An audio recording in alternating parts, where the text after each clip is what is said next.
The auditorium buzzed with excitement. Hundreds of proud families filled the seats, their faces beaming with anticipation. I smoothed down my dress, the nicest one I owned, purchased specifically for this day. My hands trembled slightly as I checked my appearance one last time in my compact mirror. At 65, the years of working 3 jobs had etched deep lines around my eyes, but today they crinkled with pride. "Mrs. Gone, would you like some water?" asked the young usher, noticing my nervousness. "No, thank you, dear. This is a big day," I smiled, tucking a stray gray hair back into place. 28 years of sacrifice had led to this moment. When Oliver was born, I promised myself that he would have opportunities one never had. His father left when Oliver was only 5, leaving behind nothing but unpaid bills and broken promises. I still remember that night sitting at our kitchen table after Oliver had gone to bed, calculating how I could possibly make ends meet as a single mother. That was the night I decided I would do whatever it took to give my son a better life. The next day, I picked up my first extra job. Years blurred together after that, early mornings cleaning offices, days as a receptionist at the local clinic, and evenings waiting tables. Even on my most exhausted days, I'd still find time to help Oliver with his homework, beaming with pride as his grades improved and his dream of becoming a doctor took shape. When Oliver was accepted to medical school, it was the happiest day of my life. I took on a 3rd job. Sleep became a luxury I could rarely afford. My body ached constantly, but the thought of Oliver in his white coat kept me going. Now, as the ceremony began and the graduates filed in, I searched for my son among the sea of identical caps and gowns. When I spotted him, my heart swelled. He looked so handsome, so accomplished. I'd done it. Despite all the odds, I'd helped my son achieve his dream. The dean's speech faded into the background as I watched Oliver, remembering the little boy who'd played doctor with his teddy bears. I barely noticed the tears streaming down my face. After the ceremony, I pushed through the crowd, eager to congratulate my son. I spotted him surrounded by a group of well-dressed students and families. I waved, catching his eye. The smile he gave me wasn't the one I'd expected. It was brief, almost embarrassed. I hesitated but continued forward. "Oliver," I called, reaching out to hug him. He stepped back slightly, maintaining some distance between us. "Mom, hi. You made it." Something felt wrong. The warmth I'd always known in his eyes was missing. Before I could respond, a sleek, elegant woman in her 40s approached our group. Her designer dress probably cost more than my entire wardrobe.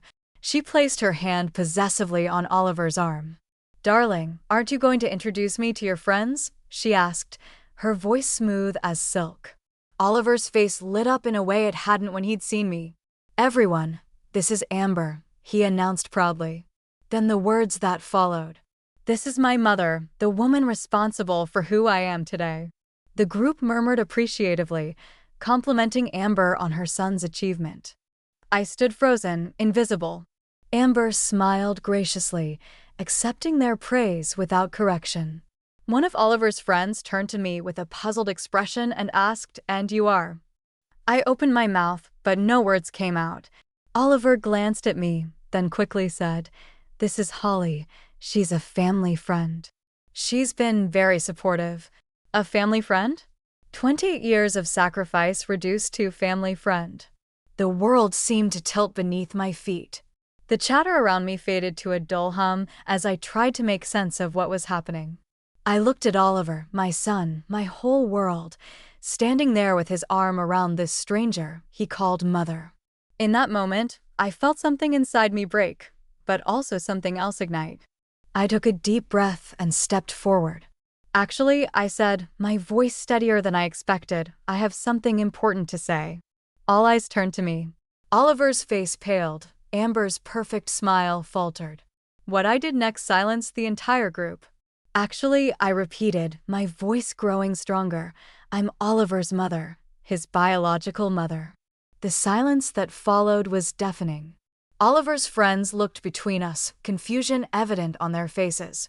Amber's perfectly manicured hand fell from my son's arm. "Holly," Oliver said through gritted teeth, "perhaps we should discuss this privately." "I think we're well past privacy, don't you?" I replied, surprised by my own boldness. "For 28 years, I've been washing dishes and scrubbing floors to put you through school. I've worked 3 jobs since you were accepted to medical school. My hands are rough and my back is bent, but I made sure you never went without." I turned to the group. "I'm not looking for sympathy, but I won't be erased. Not today, not after everything." Amber cleared her throat. "Oliver has been living with his father and me since he was 17. We've supported him through college and medical school." Supported him? I couldn't help but laugh, though there was no humor in it. With the money I sent every month? The loans I'm still paying off. A flash of something, guilt, perhaps, crossed Oliver's face. His friends shifted uncomfortably. "Mom, please," Oliver whispered. "Amber's husband, my stepfather, paid for my undergraduate degree. They've helped me, and I'm grateful for that," I said sincerely, "but that doesn't erase the 17 years before that. The nights I held you when you were sick, the baseball games I never missed, even when I had to leave straight from one job to get there, the science projects we built together on our kitchen table." I reached into my worn purse and pulled out a small, folded piece of paper. "Do you remember this? You drew it when you were 9. Oliver's eyes widened as I unfolded the crayon drawing of a stick figure in a doctor's coat.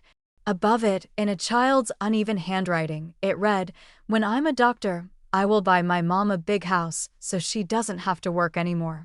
I kept it all these years. I said softly, "It got me through the hardest days." The group had fallen completely silent. Amber looked away, her perfect composure finally cracking.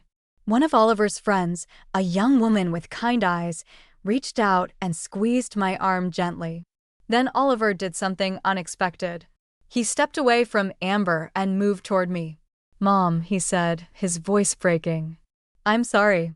I didn't think." "That's right, you didn't think," I said, not unkindly. "But I need to know why.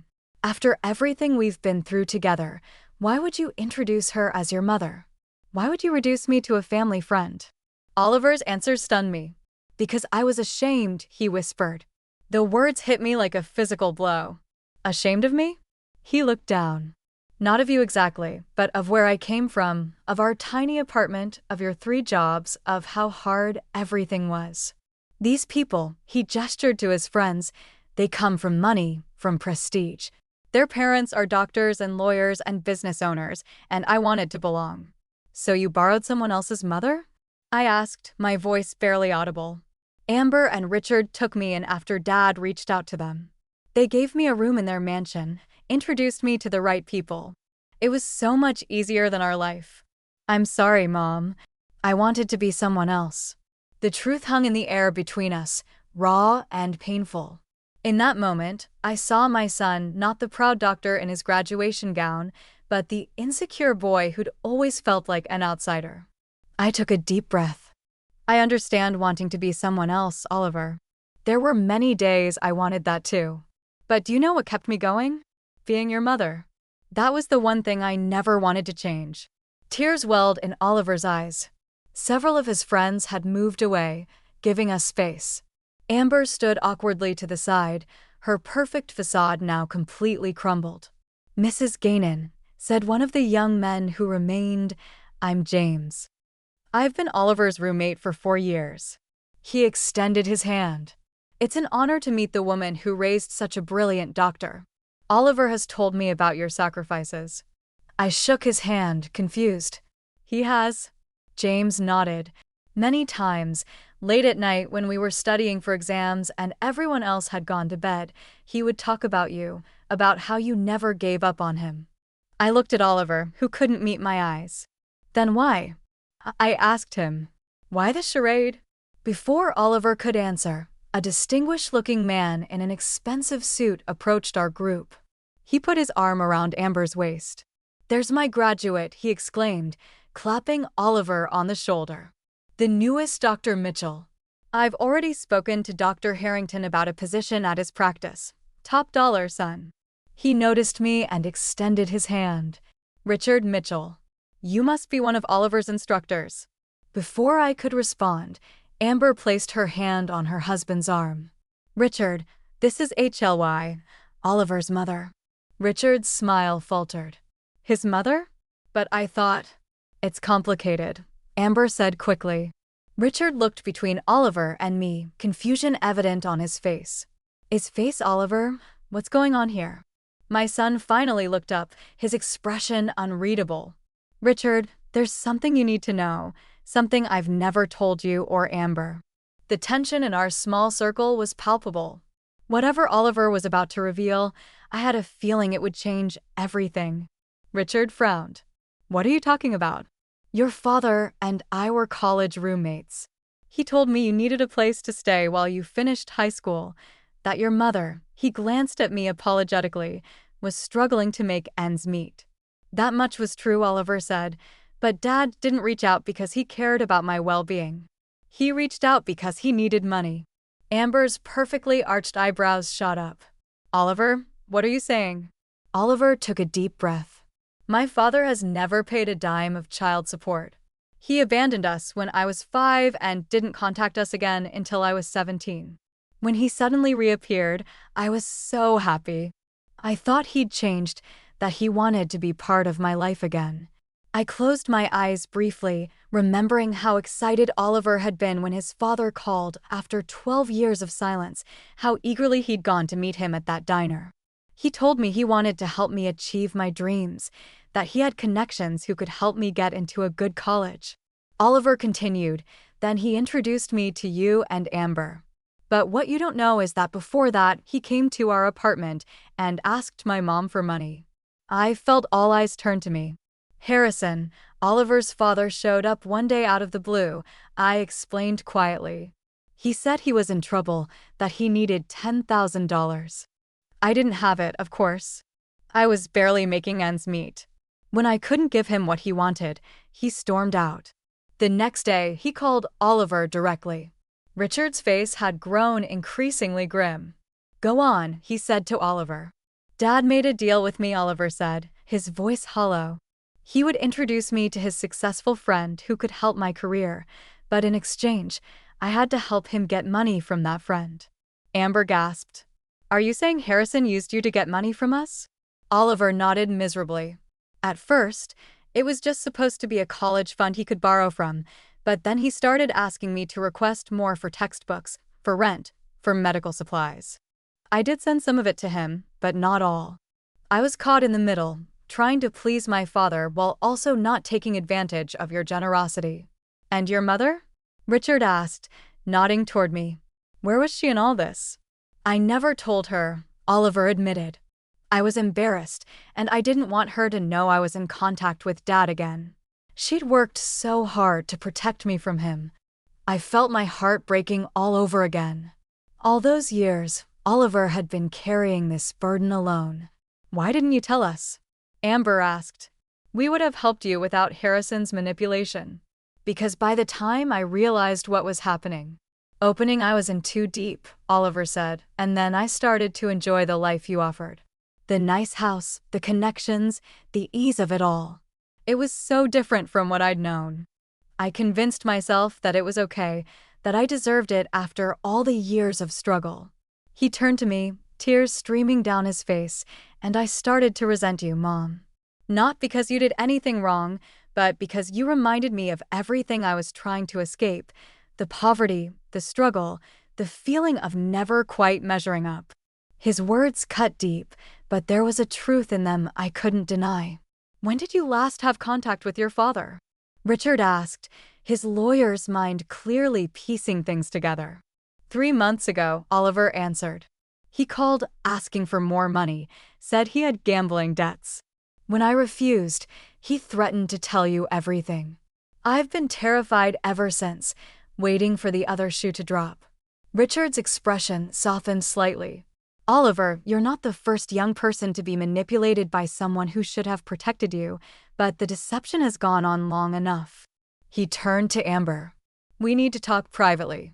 Amber nodded, her usually confident demeanor subdued. She looked at me with a mix of emotions I couldn't quite read. Holly, I never meant to. I didn't know. It's not your fault, I said, surprising myself with how much I meant it. You've been good to my son. That's what matters to me. As Richard and Amber stepped away to talk, I was left alone with Oliver. The graduation celebration continued around us, but we stood in our own bubble of painful truths. I don't know what to say, Oliver whispered. I've made such a mess of everything. Why didn't you come to me? I asked the question that had been burning inside me all these years, carrying this alone. I was protecting you, he said. At least that's what I told myself, but I think I was really protecting the image of myself I was trying to create. The successful doctor from a respectable family, not the kid whose mom cleaned houses to make rent. I reached out and took his hand. It was still the same hand I'd held crossing streets, bandaged after falls, and finally shakily watched sign medical school application forms. Oliver, do you know what I see when I look at you in that graduation gown? I see the most incredible success story, a young man who beat every odds stacked against him, who worked himself to the bone, just like his mother, to create a better life. But I lied, he said. I betrayed you. I used Richard and Amber. Yes, I acknowledged you made mistakes, big ones, but today isn't the end of your story. It's just a chapter. What matters is what you do next. Oliver looked over to where Richard and Amber were deep in conversation. I think I've just lost the only other family I had, he said quietly. I followed his gaze and saw Richard nod firmly as Amber wiped away a tear. They began walking back toward us, their expressions resolute. Whatever happens, I told my son, you haven't lost me, you never will. Richard reached us. First, his face serious, but not angry, Oliver said, Amber and I have made a decision. My son straightened his shoulders, preparing for the worst.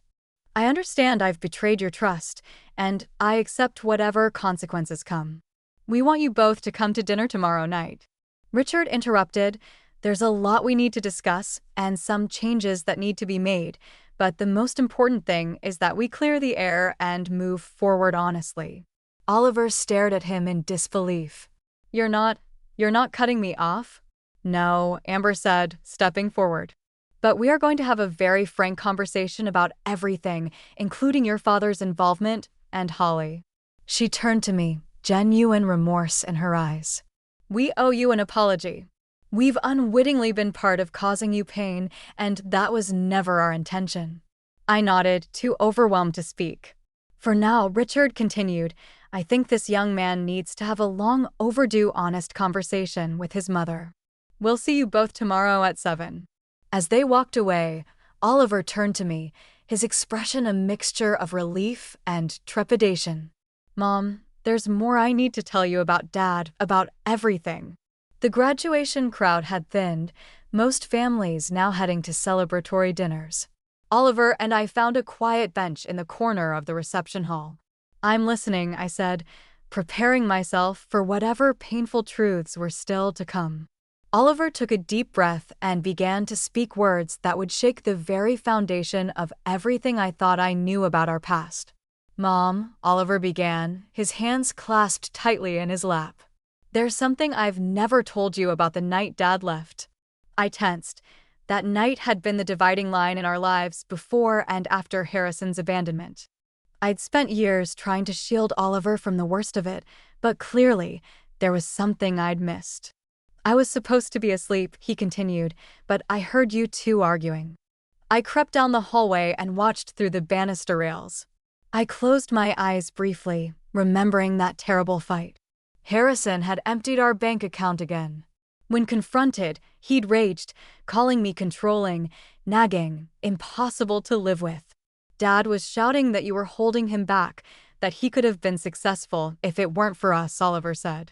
And then he saw me watching. You didn't notice, but he did. My heart caught. What happened after? You went to the kitchen. He came over to me, knelt down and said, Your mother is the reason we're poor, Davy. Remember that. She's going to keep you down just like she did to me. One day when you're older, I'll come back for you. We'll show her.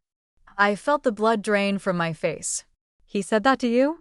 You were 5 years old. Oliver nodded. Those words stayed with me, Mom. Even though I knew how hard you worked, there was always this voice in the back of my mind, Dad's voice, telling me that somehow our struggles were your fault. Is that why when he came back into your life? I couldn't finish the thought. Part of me was still that 5-year-old. Old, desperate for his approval, Oliver admitted when he contacted me at 17 he played on exactly that. He told me he'd made something of himself and that he could help me do the same if I got away from our life. The pain of this revelation was almost physical. All those years, I'd thought I was protecting Oliver, and he'd been carrying this poison inside him. After he connected me with Richard and Amber, I saw how easy life could be. Oliver continued, clean, comfortable, prestigious. Dad encouraged me to spend more time with them, to present myself as well, not as your son. He said it was my chance to trade up. Trade up, I repeated the words, bitter on my tongue. His words, not mine. Oliver said quickly, but I was young and impressed. Richard and Amber were so different from us. They traveled internationally, knew important people, lived in a world I'd only seen in movies. Dad convinced me that this was my chance to reinvent myself. So when I started spending weekends at their house, Dad was orchestrating it all. Oliver confirmed he told me what to say, how to act. He said if Richard and Amber saw me as part of their world, they'd invest in my future in ways you never could. I flinched, and Oliver reached for my hand. I know now how cruel that was, he said, but at 17, looking at medical school costs, I felt trapped. Richard offered to help with tuition, and I took it. I started living a double life, their surrogate son on weekends and school breaks, your son in between. And Richard and Amber had no idea about any of this, about your father's manipulation. Oliver shook his head. They thought they were simply mentoring a promising young student. They knew I came from humble beginnings, but I let them believe my mother was unstable, that you couldn't provide a suitable environment for my studies. Each revelation was like another knife to my heart. And the money you said your father was taking? Not all of it, Oliver said. Richard set up a fund for my education. Dad convinced me to ask for extra, claiming it was for living expenses, research materials, professional clothes. I'd withdraw cash and give it to him whenever he showed up. How much, I asked. Over the years, probably close to $50,000. I gasped. Oliver, that's theft. He manipulated you into stealing from people who were trying to help you. I know, he said miserably. At first, I was too afraid to refuse him. Later, I was too ashamed to admit what had been happening. And through it all, Richard and Amber treated me like their own son. They took me on vacations, introduced me to their friends, celebrated my achievements. It became easier to live in that world than to face the truth. And where does that leave us? I asked quietly. Where does that leave 28 years of sacrifice? Oliver's eyes filled with tears. When I saw you today, standing there in the dress I knew you'd saved for months to buy, all my worlds collided. The person I pretended to be for Richard and Amber couldn't exist in the same space as the son you raised, so I made a terrible choice. I chose the lie. He covered his face with his hands the moment the words left my mouth. I hated myself for it, but I couldn't take it back without exposing everything. We sat in silence for a long moment, the weight of years of deception hanging between us. Where is your father now? I finally asked. I don't know, Oliver admitted. After I refused to give him more money, he disappeared. He appeared again. His phone is disconnected. I'm afraid he might show up at the dinner tomorrow trying to get to Richard. I straightened my shoulders. Let him try. It's time for the truth, all of it. Oliver looked at me with something like wonder. How can you be so strong after everything I've done, everything he's done? Because that's what mothers do, I said simply. We keep going. We face whatever comes, and we never, ever give up on our children, even when they give up on us. For the first time since the ceremony, Oliver really looked at me, not through me or past me, but at me. I never deserved you, he whispered. That's not how love works, I told him. It's not about deserving. We left the reception hall together, walking slowly through the campus where Oliver had spent the last 4 years. The spring air was warm, filled with the scent of new beginnings. "What do we do now?" Oliver asked as we reached my old car parked between shiny SUVs and luxury sedans. "Now we go home," I said. "We get some rest, and tomorrow we face Richard and Amber together with the truth." Oliver nodded, but there was still uncertainty in his eyes. "And what if he shows up?" "Dad, I mean." I thought of Harrison, the man who had abandoned us, who had poisoned our son's mind, who had exploited everyone who cared about Oliver. "Then he'll finally have to face what he's done," I said with quiet determination. "All of it." As we drove away from the university, I couldn't help but wonder what tomorrow would bring. The truth was finally emerging after years in darkness, but some truths come with a price. What I didn't know then was that the most shocking revelation was still to come. The Mitchell estate was exactly as Oliver had described it: sprawling, elegant, intimidating. As we approached the massive front door, I smoothed my dress nervously. It was my second best, saved for special occasions. "Ready?" Oliver asked, looking as anxious as I felt. "Together," I replied, squeezing his hand. Amber herself opened the door, dressed more casually than at the graduation, but still impeccably stylish. "Holly, Oliver, please come in," she said warmly. The inside of the house was a testament to wealth and taste: soaring ceilings, museum-quality art, furniture that probably cost more than my car. Yet Amber led us through to a cozy sunroom at the back of the house where Richard waited with a bottle of wine and 4 glasses. "I thought we might be more comfortable here," she explained, less formal. "Thank you," I said, genuinely appreciative of the gesture. After we were settled with drinks, Richard cleared his throat. "Before we begin, I want to make something clear, Amber. And I have discussed this at length, and while we're deeply hurt by the deception, we also recognized that Oliver was very young when this began and under the influence of his father." Oliver stared at his untouched wine. "That doesn't excuse what I did." "No," Richard agreed, "but it helps explain it. Now I think we need to lay everything on the table. No more secrets." For the next hour, Oliver recounted the full story: Harrison's abandonment, his reappearance, the manipulation, the money. I added details where I could, filling in the blanks about our life before the Mitchells. Amber listened with growing horror. "All these years, I thought we were helping you build a better future. I had no idea we were being used to fund Harrison's gambling addiction." "Not everything was a lie," Oliver said earnestly. "The gratitude I felt for your guidance, the respect I have for both of you, that was always real. You showed me a world I never knew existed, and you believed in me when I needed it most." "But at what cost to your relationship with your mother?"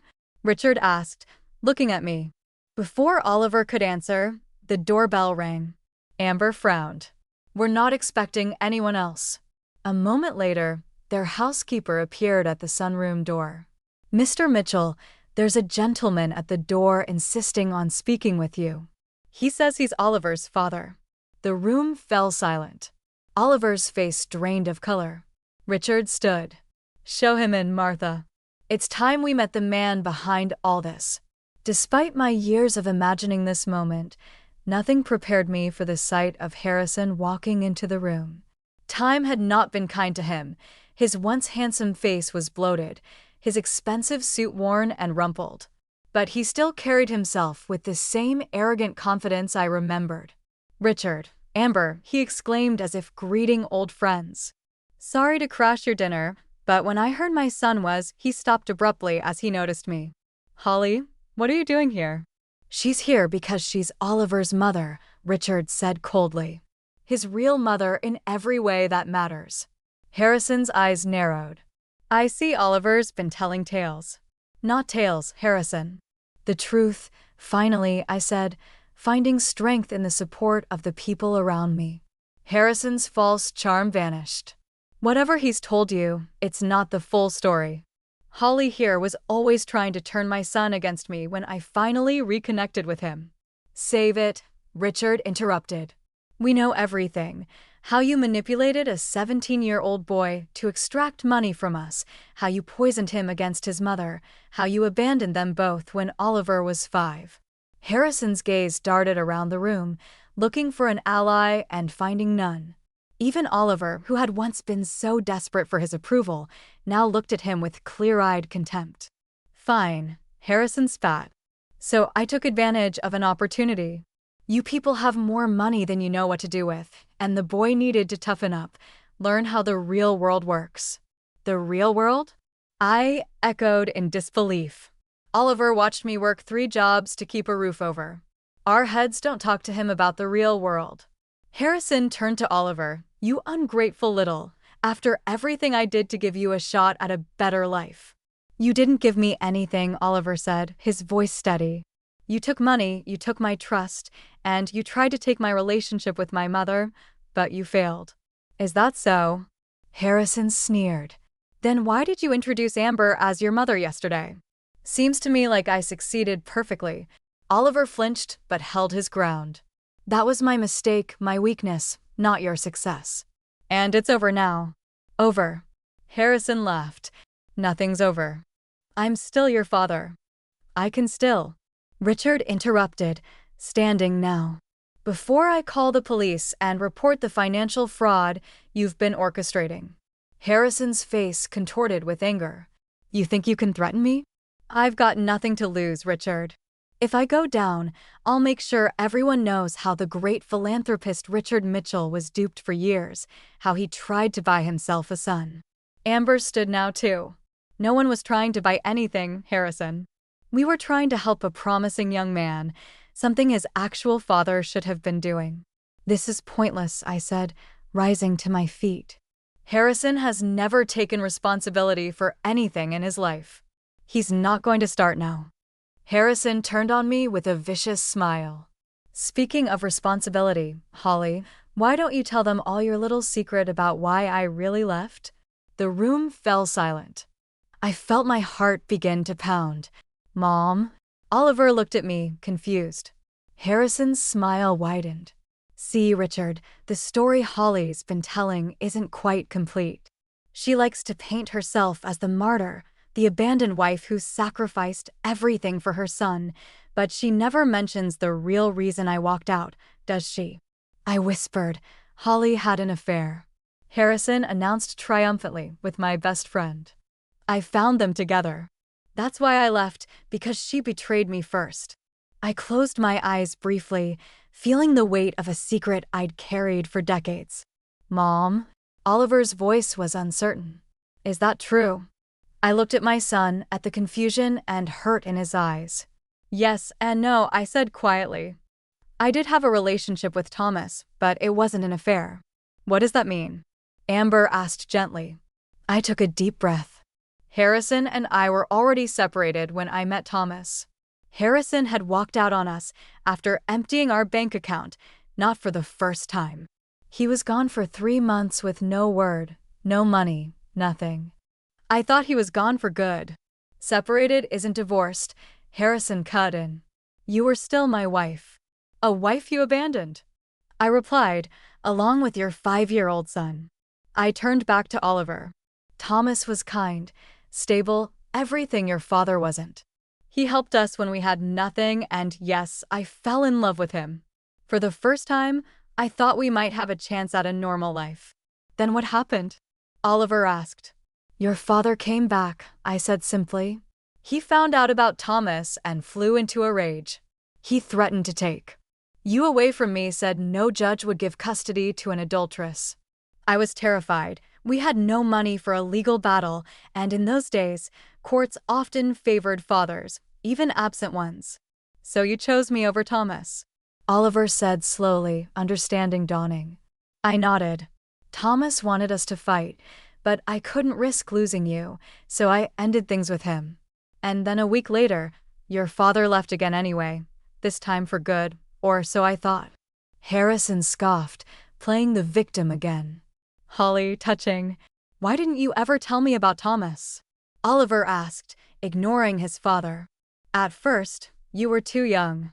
Then, after Harrison left, it seemed pointless to bring up more pain. And as the years passed, I don't know, it became this secret I kept thinking I was protecting you. Amber looked at Harrison with undisguised contempt. So you abandoned your family twice, held a relationship over Holly's head that began after you'd already left, and then poisoned your son's mind against his mother? And you have the audacity to stand here and act self-righteous. Richard placed his hand on Harrison's shoulder. I think it's time for you to leave now. Or what? Harrison challenged. Or I call the police, Richard said evenly. Financial fraud carries serious penalties. Harrison and I have excellent lawyers. Harrison's bravado faltered. He looked around the room one last time, his gaze lingering on Oliver. You'll regret this, son, choosing them over your own father. The only thing I regret, Oliver said, is that it took me this long to see you for who you really are. Harrison's face hardened. Without another word, he turned and stormed out. We heard the front door slam. Moments later, in the silence that followed, I felt something shift between us all, a clearing of the air, painful but necessary. Richard was the first to speak. Well, that was illuminating. I'm so sorry, Oliver said, looking between Richard and Amber. For everything. Amber moved to sit beside him. We were all deceived by Harrison, and while I wish you'd been honest with us from the beginning, I understand why it was difficult. What happens now? I asked quietly. Richard leaned forward, his expression thoughtful. First, we need to make sure Harrison can't continue to exploit anyone. I'll have my legal team look into the money he took. It may be difficult to recover, but we can at least ensure there are consequences. And as for us, Amber added, looking between Oliver and me, I think we need a fresh start, all of us. Oliver looked up, hope cautiously dawning in his eyes. What do you mean? Holly, Amber said, turning to me. You've spent 28 years sacrificing everything for your son. I've known him for only 8, and while I care for him deeply, I never intended to replace you. I'm sorry if I ever gave that impression. You've been good to him, I said sincerely. That's what matters to me. Richard cleared his throat. Oliver, Amber, and I still want to support your career, but from now on, everything needs to be above board. No more secrets, no more lies, and no more hiding your motives. Her Amber added firmly. Holly is an extraordinary woman who deserves recognition for everything she's done. Oliver looked at me, tears in his eyes. Mom, can you ever forgive me? I reached for his hand. I already have, but forgiveness doesn't mean we don't have work to do. We need to rebuild what your father tried to destroy. The dinner continued late into the evening. As we talked, a new understanding began to form between us all.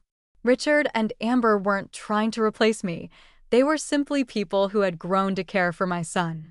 In their own way, they had helped him achieve his dreams. As we were leaving, Amber pulled me aside. Holly, I have a proposition for you. I run a foundation that supports medical care in underserved communities. We need someone to coordinate our volunteer program, someone organized, hardworking, and who understands sacrifice. Would you be interested? I stared at her in shock. Me? But I don't have the qualifications. You raised a doctor while working 3 jobs, she interrupted with a smile. I'd say your qualifications are beyond impressive. Think about it, please. On the drive home, Oliver was quiet. What are you thinking? I finally asked. About Thomas, he said. Do you ever wonder what happened to him? The question caught me off guard. Sometimes, I admitted. He was a good man. We should find him, Oliver said suddenly. I'd like to meet the man who was kind to my mother when she needed it most. I glanced at my son in surprise. Really? You'd want that? Mom, I've spent too long running from who we are. I'm done with that. I want to know our whole story, the good and the bad. We drove in comfortable silence for a while, then Oliver spoke again. At the graduation, when I introduced Amber as my mother, what were you going to do before everything came out? I smiled slightly. I was going to walk up, shake her hand, and say, I'm Holly Gagnon. I'm Oliver's mother. It's nice to meet you. Simple, dignified, but clear. Oliver laughed softly.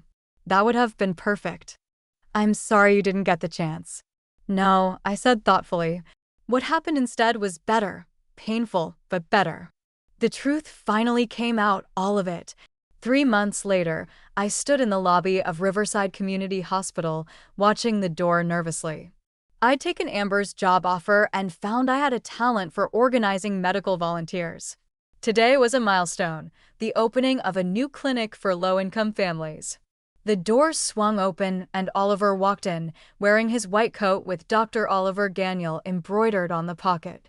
He decided to use my last name professionally, a choice that had brought tears to my eyes when he announced it. "Sorry I'm late," he said, hugging me. "Is everyone here?" I nodded toward the corner where Richard and Amber were chatting with the hospital administrator. As we walked toward them, I marveled at how life had changed. The truth had been painful, but it had also set us free. Harrison was facing charges for fraud, and Oliver was beginning his medical career with honest relationships surrounding him. Him and I had found a new purpose that honored my years of sacrifice rather than erasing them. Amber spotted us and waved. There they are, mother and son, the powerhouse team behind today's clinic opening.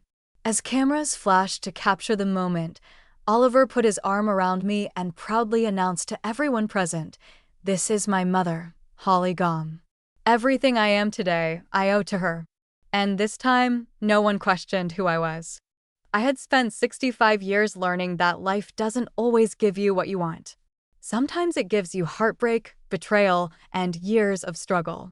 But sometimes, if you're persistent enough and brave enough to face the truth, it eventually gives you something better than you ever imagined.